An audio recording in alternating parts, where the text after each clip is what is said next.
Dear students, now in this video we will read the next part of the lesson. So let us start. As I got quicker, I started having more free time and don't really know what to do with it.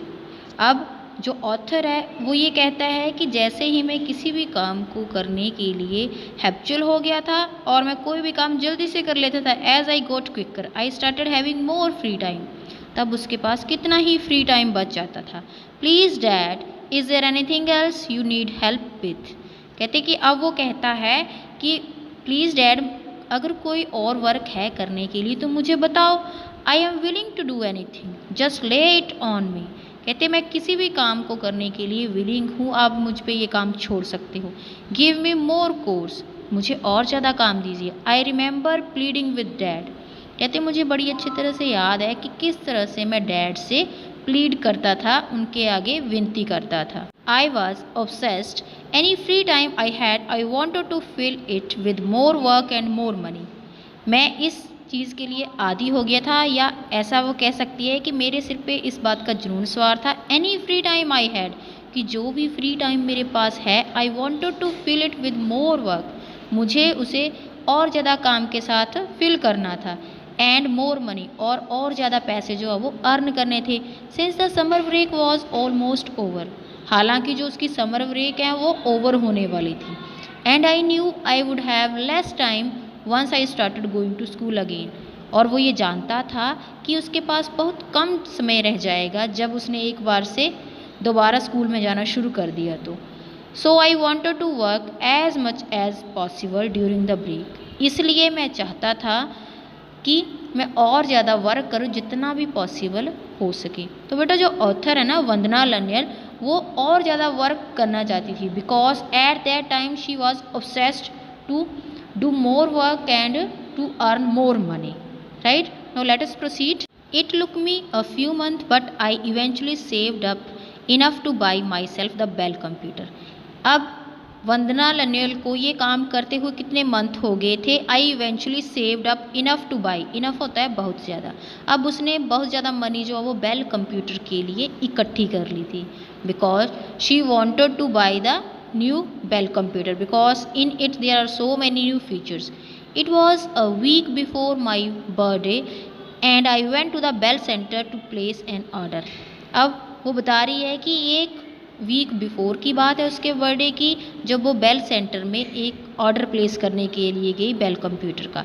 I knew it would take at last a week for the store to get in case it was out of stock. वो ये भी जानती थी कि अगर stock में वो computer नहीं हुआ तो उसको आने के लिए एक वीक लग सकता है. I walked in and went straight to the employee sitting behind the front desk to ask if the computer was available.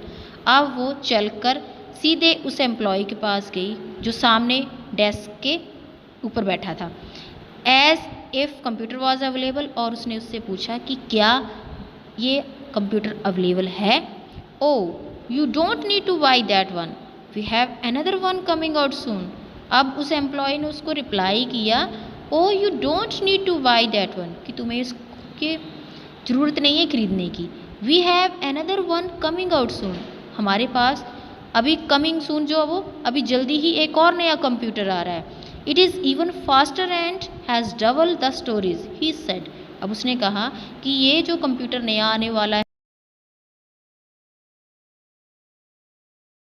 It is even faster and has double the storage, इसकी speed ज़्यादा fast है और इसकी storage भी उससे double है. I got excited for a bit before he told me how much it would cost. I realize I would need another 2 months for doing course to be able to afford it. अब वह फिर से excited होगी. For a bit before he told मी, इससे पहले कि वो मुझे बताता कि ये कितने का है या इसकी कॉस्ट कितनी होगी. आई रियलाइज्ड, मैंने ये फील किया, I would need another 2 months, कि मुझे अगले 2 months चाहिए of doing course to do able to afford it, इतने पैसे कमाने के लिए कि मैं इसको अफोर्ड कर सकूँ, इसको ले सकूँ. That is when I realized how fast technology changes and no matter how good a machine is, there will always a better faster model in the market before you fully get use to the one you just got.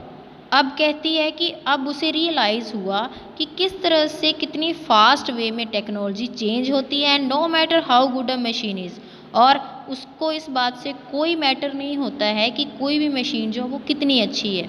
There will always be a better faster model, हमेशा ही market में जो नया model है उससे भी faster technology वाला वो अवेलेबल रहता है।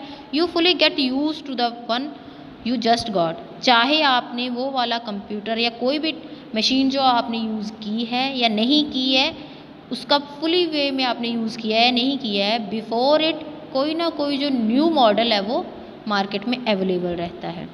I decided that very moment not two by the computer, अब उसने डिसाइड किया कि वो नया कंप्यूटर नहीं खरीदेगी। Since I did not want to spend my hard earned money on something that would go down in value within no time, कहती है कि वह अपनी हार्ड अर्नड मनी, इतनी मेहनत से कमाए हुए पैसे को ऐसे ही स्पेंड नहीं करेगी जिसकी कोई वैल्यू ना हो और जिसका पता ही नहीं है कि कब वो चेंज हो जाए। I ended up investing all it in a saving account, अब उसने उस सारे पैसे को इन्वेस्ट किया अपने सेविंग अकाउंट में।